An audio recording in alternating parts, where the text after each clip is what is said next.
So these are the 5 worst golf tips that you've heard all your mates tell you. They're only trying to help and trying to fix a short-term problem, but is it really helping you in the long term? And the answer is no.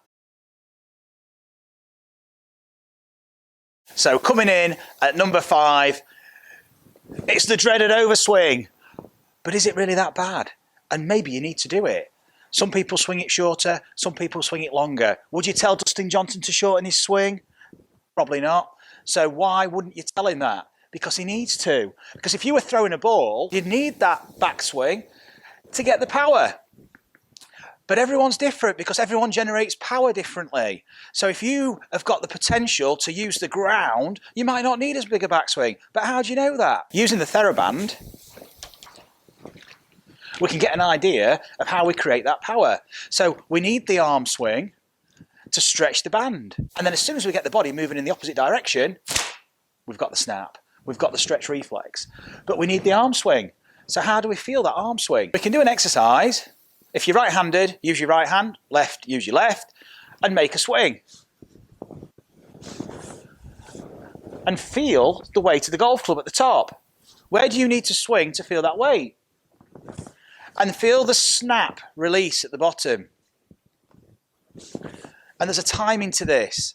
So the backswing is giving us the timing. If we swing shorter, we've got to create the forces more aggressively from the body. And that's fine. We're all swinging within our own DNA blueprint. So we've got to allow ourselves to explore and find it. And that might be a longer swing. And so the length of your backswing is a key component of timing.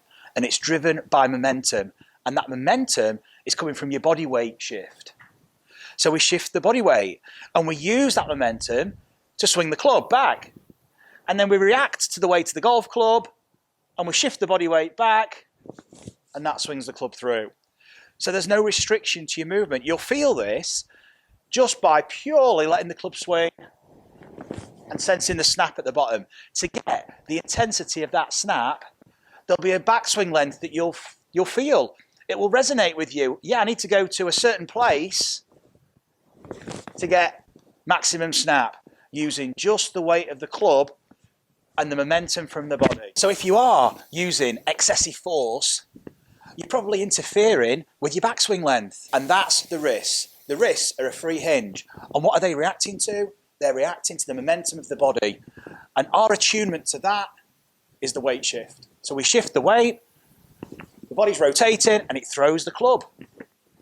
And that momentum creates the backswing. We don't interfere with that. We react, and that's how we tap into it. So an easy drill, we take a step back first with the left foot. And we use that momentum to swing the club back. And we let it go. We let the wrists go. But what brings the wrists back? What stops the club from doing this? Well, it's the weight shift back towards the target. It's this. That is what the wrists and the club are reacting to. And that, essentially, is your backswing length. If you've got the Zen GRF board, it's easy to do. Stepping on the board, we bang the board, rotate, and that creates the backswing motion. We're banging the board back and rotating to the target, and that creates that effortless release that we're all looking for. So that's how you find your backswing length. That's how you use your timing. And that's how you get that effortless power through impact.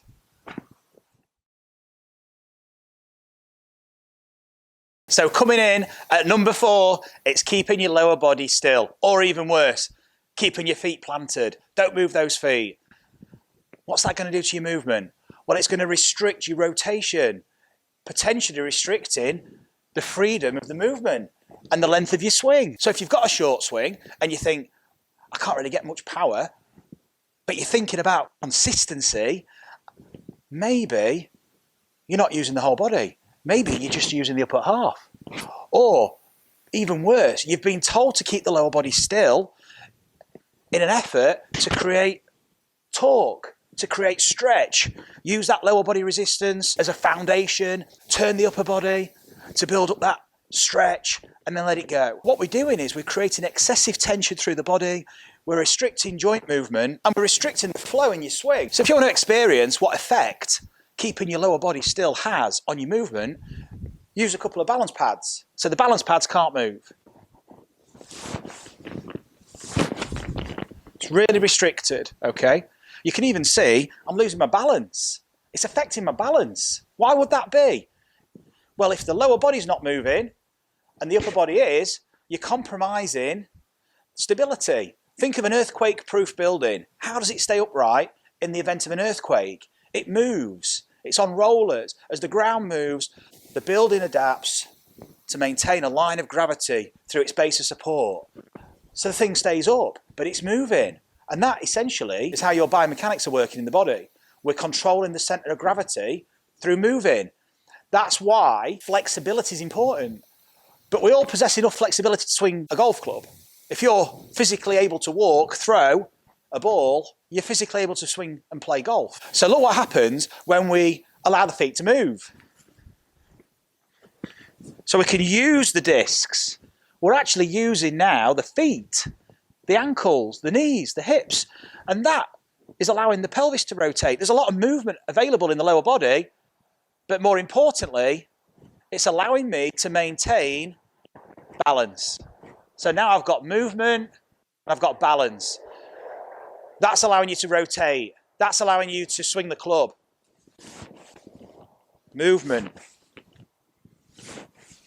So now, when you step off these discs, you get a real sense of freedom and flow in the swing. If you haven't got balance discs, don't worry about it. Just use the lower body. So I'm not using the upper body now. This club can't move. Arms can't move, shoulders can't move, but I've got to rotate my hips. So what am I going to use? I'm going to use the feet to allow the pelvis to rotate. So we've got all this power available to the system, as opposed to making this redundant and having to use the upper body. That's stress, that's effort, that's tension in the system. This frees the tension up. So when we're talking about keeping the lower body still, we're really introducing tension into the swing. We're making it more difficult to use the golf club and swing the weight and let the backswing and the follow through take care of themselves. So number 4, let the lower body move.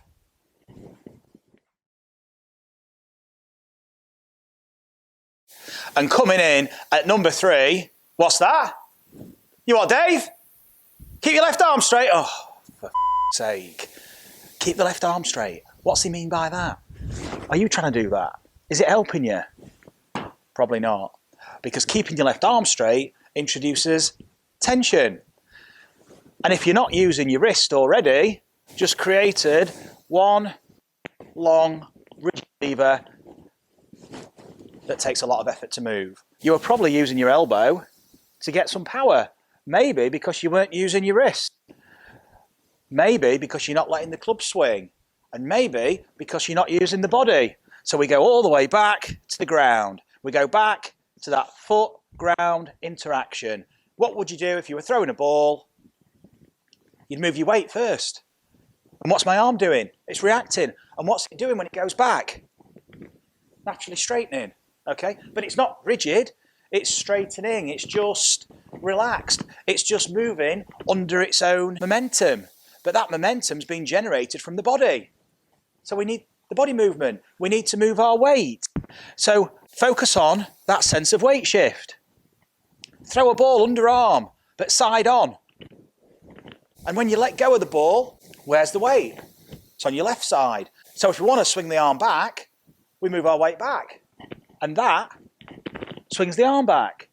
Now it's all about the left arm. It's exactly the same whether it's left or right. We just let the arm react to the body weight. And then what brings the arm back? The body weight, shifting from side to side. And it's how the feet are working with the ground. The feet and the lower body are shifting your body weight, creating that momentum, which the arm and the club are reacting to. But we've got to let the whole arm react. The wrists. So feel that dexterity with the left wrist. I say left because I'm a right-hander and that's my lead arm. So if you're a left-hander, it's your right hand. So just feel a free hinge. Side to side, up and down, and then make some circles.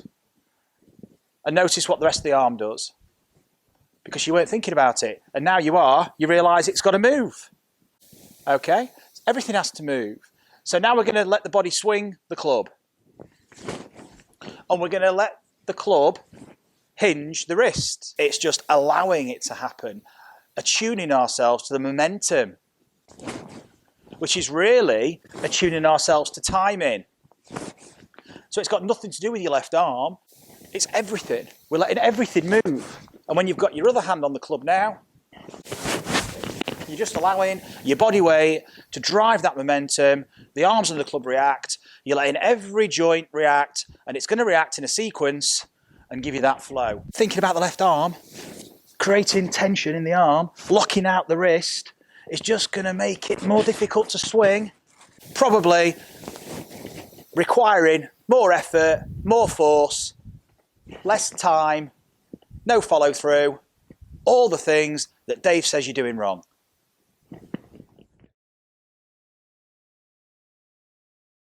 Number 2 on the myth busting series is relax. Too much tension. But I've just been told to keep my left arm straight by Dave, and now Paul's telling me I'm too tense. Pipe down, Paul. I want to be able to play golf. I want to be able to just swing the club freely. So how do we do that without all this interference from our mates telling us what we should be doing? Well, to swing the club freely without tension is a myth, because we're always under tension, or we'd be on the floor. We need tension to maintain integrity of our structure, so our body is actually able to move. So there is a tension already in the system. It's how we distribute that tension. Tension is just our perception of tension, what we're experiencing at the time. Generally, it's our hands that we talk about tension with, but the whole body's under tension. The hands are just another part of the body that tension's been passed through. So the whole system's under tension to maintain the structure needed. So, how do we let this structure function? Well, it's got to create a form of movement to swing the club.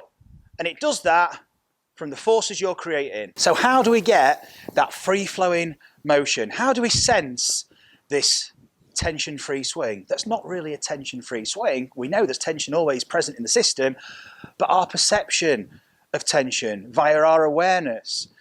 The first thing we need to do is we need to experience what it's like to let the club head swing. In this position, the club's not going to move, okay?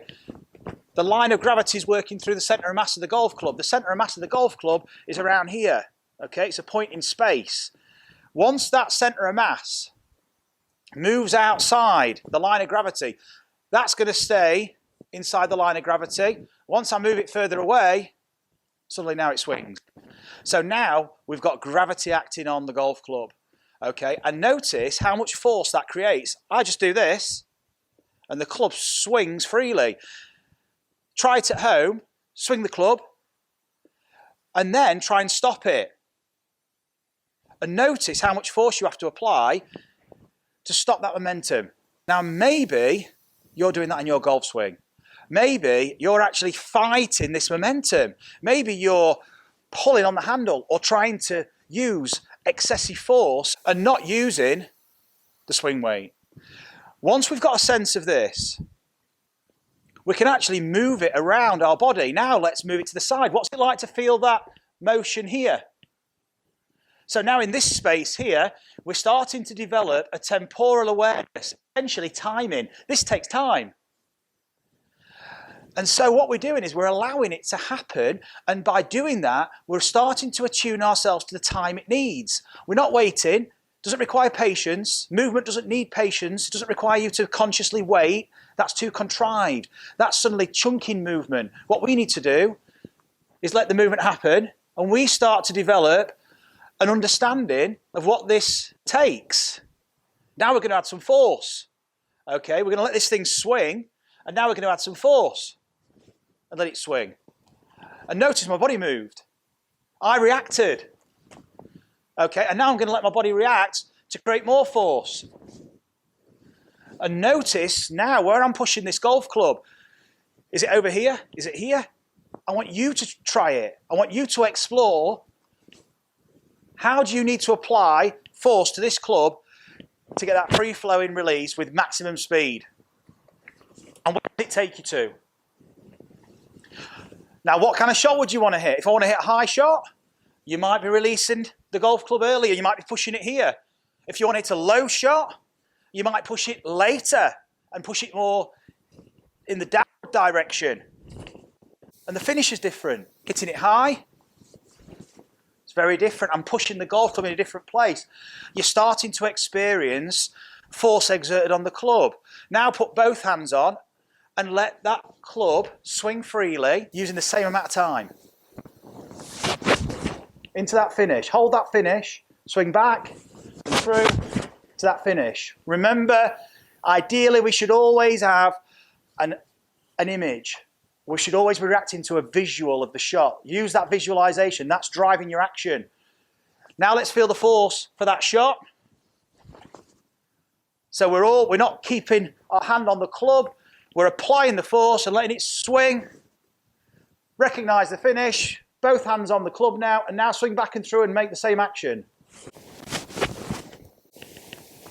No tension, because the forces are being generated from my interaction with the ground, transferred through the system, through to the club, and now I'm interacting with the club, it's interacting with me.